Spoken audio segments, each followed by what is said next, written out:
Hmm.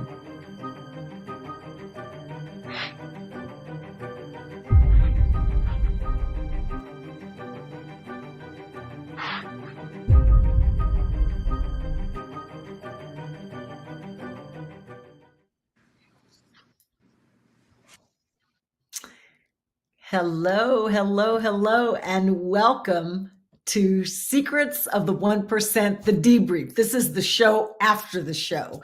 We've been doing this for the last several weeks now and loving it because we're able to get in and sort of pick the brain of Amelia Thomas, and she is going to join us right now live. Amelia, hi.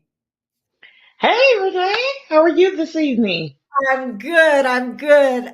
Good to see you. And again, I just want to say thank you so much for sharing all of this great, valuable information with us. Tonight's episode, and by the way, for those of you who are here with us, who've come into the live stream, please pop in there, tell us your name, where you're from, and this is your opportunity to ask Amelia questions about what you just saw. And actually, you might be able to pick her brain about some other things, some of the other shows that we've done, but you can reach out to her on your own for that. But today we're talking about how to scale your business to 100 million and more. And Amelia, when you started this broadcast, you were talking about do you have big dreams for your business? And I think when you said like not just millions, but hundreds of millions of dollars, I was like, hmm oh, that just seems so, untenable, unreachable. But you laid it out and it's really not, is it? It's really not, Renee. At the end of the day, if you are solving a problem in the marketplace that people really need, then you theoretically, if your audience is big enough, you theoretically could build a $100 million, several $100 million business. Now, it's not easy. I think more of us need to strive to build bigger businesses so we can help reduce the unemployment gap in our communities. But it is absolutely possible. And it definitely starts with, what product or what solution are you trying to bring to the marketplace? What problem are you attempting to solve? And again, how big is your target audience? And so if you have a big enough problem and enough people are willing to pay you to solve that problem for them, because it's really a pain point that they're willing to pay people to solve, then we potentially have something that could generate $100 million or more in revenue per year. Wow. Talk about legacy and leaving a legacy for your family. Um, Absolutely. you ran through a couple of really quick and important points. The first one was hiring the right talent. And I've never been in a managerial role or a role where I had to hire and fire people. And frankly, that leaves me completely cold. But the importance of hiring the right talent. You said don't just go with like a recommendation from a neighbor or a friend. Does this person fit in your long-term vision for your company? hmm Yeah, absolutely. So, as a person who finds themselves in that position, and as a person who has hired individuals that were not a good fit, maybe because, they came from a recommendation of someone that's close to me, near and dear to me, or a family member that I felt like could just solve that need. Like, I felt like there was a big enough problem and I just needed it solved. And I was like, oh, if I just get a body in that position, then everything will be okay. No, I can tell you from firsthand experience that it does not work that way. And I often end up wishing that I had just taken the time to properly source for that candidate or have the team properly source for the right candidate, for the right fit, not only in terms of experience, but the right fit culturally. Because guess what? You waste 6, 9 months, a year of your time trying to train this person and get them up to speed. It never works out. They end up leaving anyhow. You're back at square one. Not Mhm. only are you back at square one, but you've lost thousands of dollars in the process Wow. because you had to pay that person. And now, guess what? You're still in the hole because that role still needs to be filled. You still have to go and source for that position. So now you're down even more money. So it's just a never ending cycle when you hire wrong. And that's why they tell you hire slow, fire fast. You Mhm. want to make sure that you source the right candidates, and you're not going to always get it right. But there is a methodology to hiring or bringing someone into your organization, onboarding them properly, making them feel like they're a significant and welcome part of the team. And then you have to work on your overall retention plan. What are you doing to make sure that you can keep that team member happy and keep them on board? So it's a whole process. And, money just seeps from within your fingertips when you do not take the time to hire properly. Yeah, I've it's interesting to watch bosses have to go through this because you think, I mean, when you're on this end of it, like on the end that I'm on, where you just like sign the paperwork and you're like, okay, I'm an employee or whatever. But when you're actually hiring somebody to round out your team, and Hmm. that you're right, you do need to sort of vet them properly and make sure that this is going to be a good fit, because if it's not a good fit, not only does it mess up you, but it could like really have an impact on your entire team and your corporate culture, right? Absolutely. We actually had to release someone a little earlier this year because we found out that he was slowly becoming a cancer on the team. Like when we would have one-on-ones with our team members, we would notice that they were saying little things that were totally outside of their vocabulary, but was totally in this particular person's vocabulary who we had deemed to be a cancer in the organization.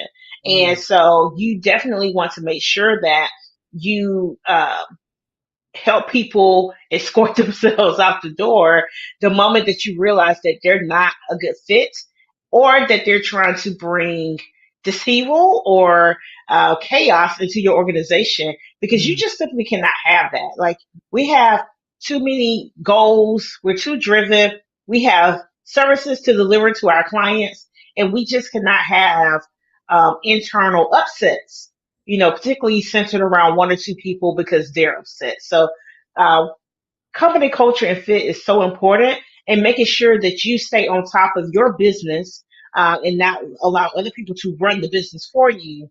So you can see when there's problems early enough. And again, course correct, fix them, and get those people out the door as quickly as possible. We see a couple of people in here. If you're here, please tell us who you are, where you're, viewing us from, and here's your chance to ask Amelia a question. Um, I was just going to ask you this, and you sort of already answered it, but I was going to say, have you ever had to fire somebody? Because Amelia, I, I, I'm a pretty outspoken person, but I'm also like, oh, but wow, this must be so hard for them, and this is a bad time of year for them, and they have families and all that Oh other stuff. no. But that's not how you run a good business. And you definitely don't scale a business using that, right? That's correct. It is hard. We are human. We have emotions. We have feelings. And I think about that too, like, oh my gosh, it's the holiday time. I would hate to do that. But guess what? We released someone last week. They just were no longer a good fit. Mhm. And again, you have to think about what's best for the business. If you can find a different position for that person that you could probably shift them into. Maybe it's a lateral move into a different position that you feel like they have a better skill set for. We do attempt to try to shift people around before we just release someone. Mhm. Because particularly if they were a good person, and maybe not just so good for that position. But if they're totally a cancer or they're totally not a culture fit, it's just not going to work out in the long term anyhow. And if they're not fulfilling the needs that you need for them to fill at your organization, cut them loose. It doesn't matter when it is. That's just a part of doing business and making sure that you're controlling your bottom line. And that means making sure that you're not paying people on your payroll and paying unnecessary taxes on their behalf when they're not doing a good job. Oof. Well, when you put it that way, yeah, and when it's your business, that's really what we're talking about. You're spending time to kind of bring this person along, and it's not working. That time, that's valuable time, as you know, Mhm. as an entrepreneur. Real quick, I just want to also say that you talked about protecting yourself by developing an employee handbook and making sure that everybody is clear on the expectation, and also, if you do have to fire somebody, making sure you have proper documentation and perhaps even a witness. I mean, those things you would think are pretty basic and we should all kind of know, but I think that bears repeating and reminding. It's not basic. It's really not. Even us, we have 28 team members, and we just hired our first HR consulting firm this Mm, past year. And they've been a godsend to us because we really have had some transitions. We've had to have some tough conversations with our team members. And guess what? Many people, while they may have an employee handbook, many times it's just a template. It's just something that they've gotten from their payroll company or found online, and they just replace their company name, but it's not customized to their organization at all. And therefore, when they find themselves in disputes with their employees, whether it's an employee or a contractor, that document does not hold them up like it should because it was a template. So it's very important for documents such as your legal employment documents that you do hire an HR consultant or some type of legal assistance to review those documents for you. We spend over $1 million a year in payroll, and that is a lot of money to have documents that are just templated that don't really protect the organization in yep. the event that we have to go to court over a disgruntled employee Mhm. or a disgruntled contractor. So um, making sure that those documents are just not templated, that they really are customized Mhm. to the needs of your organization is paramount, because you do not want to get caught in an employment dispute with some state's regulatory agency over an employee and you have a templated document. They're going to take you to the bank. Um, Right. they're going to take you to the bank, Renee, and that really could have been avoided had you just invested maybe a few $1,000s just to have those documents crafted or tweaked to Mm. benefit your organization. And not only that, Renee, you also want to make sure that you're updating these documents regularly. Regularly, for us, we look at them every 6 months. Sometimes we have to look at them quarterly. It just depends on the nature of the changes that we have in the organization. So it's not a document that just sits and is never changed. It's a living, breathing document. Every Mhm. time you hire someone, whether it's a contractor or an employee, they're signing that document. So you want to make sure that document stays as current as possible as you continue to expand your team. Sure.